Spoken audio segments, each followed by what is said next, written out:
What is going on, guys? Matt O'Leary back with another video. On this Saturday morning, I wanted to talk about the Jets quarterback dilemma in 2026. We've spent a lot of time talking quarterbacks this week, which makes a lot of sense after the Jets' recent moves with an eye on the future.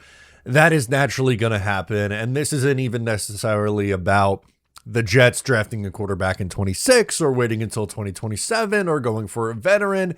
It's just kind of looking at the short-term issue the Jets are likely going to have in 2026 with the amount of money they're going to have allocated to that quarterback room. The quarterback rookie contract is one of the best values in sports, but even if the Jets specifically take a quarterback in 2026, they're going to be paying a lot of money to that quarterback room specifically. And it might be a little bit confusing, but I wanted to go through and explain what I meant by this. So, because the Jets spread the money with the Aaron Rodgers contract over 2 years, instead of taking just all the dead money hit in 2025, Aaron Rodgers in 2026 will still be taking up $35 million in cap space for the New York Jets 2 years after he last played for the New York Jets. For Justin Fields, how they structured his contract in year 2, he's due $23 million against the cap to keep him on the roster.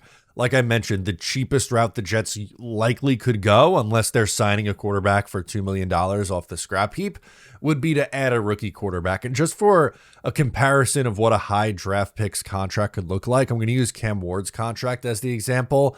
He's on the hook in Tennessee for $8.9 million against the cap. So let's just use that as a round number. That would be $66.9 million if the Jets went that route where they are keeping Justin Fields and drafting a rookie quarterback, and you have the dead cap money from Aaron Rodgers. Nearly $67 million would be allocated to the Jets quarterback room just to have a rookie quarterback or Justin Fields starting. And like what I mentioned, one of the greatest values of a quarterback or drafting a quarterback early that hits is you have a starter at such a cheap level for the first, 4 years of his contract. And that allows you to do some other creative things around the roster. Now, the Jets are still going to have a lot of cap space in 2025. I understand that. But I think there's an argument that, the Jets are in a way going to be punting off 2026. And, there's even been conversations from some fans who are like, the Jets should just move on from Justin Fields and have a different veteran quarterback. There's fans who just don't want Justin Fields on the roster in 2026. Fair enough. Unfortunately, with how the contract is, you're really not going to save all that much money, and it could even look worse or just about as close to the $66.9 million that it would be allocating to that position if you did cut Justin Fields. So if the Jets would just flat out cut Fields in 2026, it would only save $1 million. So they'd be on the hook for $22 million. That's still $57 million in dead money before you sign, trade, or draft another quarterback. And with Tyrod Taylor's contract expiring at the end of the year, you would have to add 2 quarterbacks. So 57 before you draft one and sign one, wherever the case is. That's a lot of money. Again, for reference, you'd be only $1 million down different. So instead of 66.9, you'd be at 65.9 if you were to just draft a quarterback, and then you still got to find a quarterback too. So add another couple million on top of that, and suddenly you're looking at $70+ million for your quarterback room. And one of the names that I feel like I've seen brought up a lot with the Jets, because he's been starting this year in place of Brock Purdy and playing decently well, is Mac Jones. Mac Jones is under contract for next year.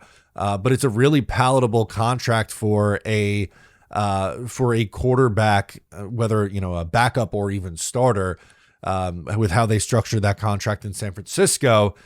He would only cost the Jets $2.8 million on their roster in a trade.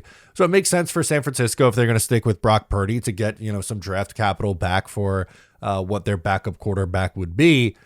But even in that route, okay, you're up to $59.8 million if you do that, and you still have to add a backup quarterback or a rookie to that money. So that's another, we'll call it $8 million, somewhere around that, for a young rookie quarterback, or any other backup, you're still looking at over $60 million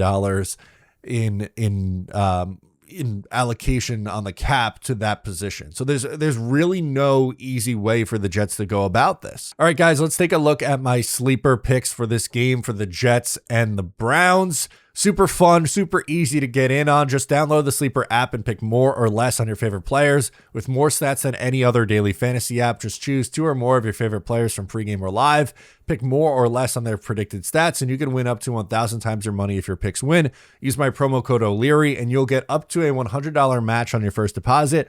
Or just rock with their new offer. There's a free $20 no deposit required promo. Terms and conditions apply. If you go to the post-June 1 cut with Justin Fields, it makes it a little bit better, but you're still looking at $48 million to both Rodgers and Fields, who would not be here in that scenario, which honestly kind of goes back to my original point from last offseason, which was I would have eaten all Rodgers' money in 2025. Like, you're not expected to be all that competitive in 2025.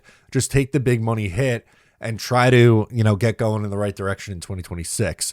And unfortunately, with how the roster is right now, I understand they have a lot of draft picks, and with, all the money they are likely to have going to that quarterback position, even if they go the cheap route and have a Fernando Mendoza or Ty Simpson starting for them next year, it still feels like 2026 is going to be a punt year because, again, of all the money that's going to that spot.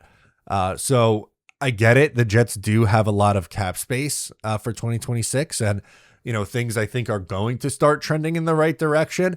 But if you're expecting like a 1-year turnaround, I just don't think that's going to be the case. And the Jets set themselves up in 2027 to have 3 first-round picks. They have a second-round pick as well. That's 4 picks likely to be very high in the 2027 draft, which projects right now to be the better draft class. We do that a lot, though, where, the look-ahead draft is always better than the one that's just about to be coming up.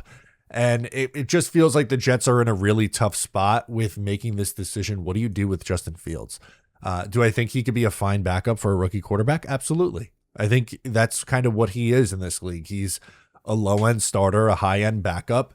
But he's going to cost you a lot of money. $23 million if he's on the roster. At best, you're saving $10 million if you post-June 1 cut him. Again, you'd be spreading that money over 2 years. Or if you just want to completely rip the Band-Aid off and go, I don't want Justin Fields on this roster anymore. I want to go a completely different direction and rebuild the quarterback room completely. Well, that's $22 million for him not to be here, plus the $35 million for Aaron Rodgers not to be here. So I have no idea what the Jets are going to do for their quarterback room in 2026. All I do know, and what I wanted to bring up today, was they're going to be paying a lot of money for whatever decision they make for the quarterback room in 2026. Thank you so much for tuning in. Let me know your thoughts on what you think the Jets should do for their quarterback room next year. I'm Matt O'Leary. Subscribe if you're new, and I'll catch you next time.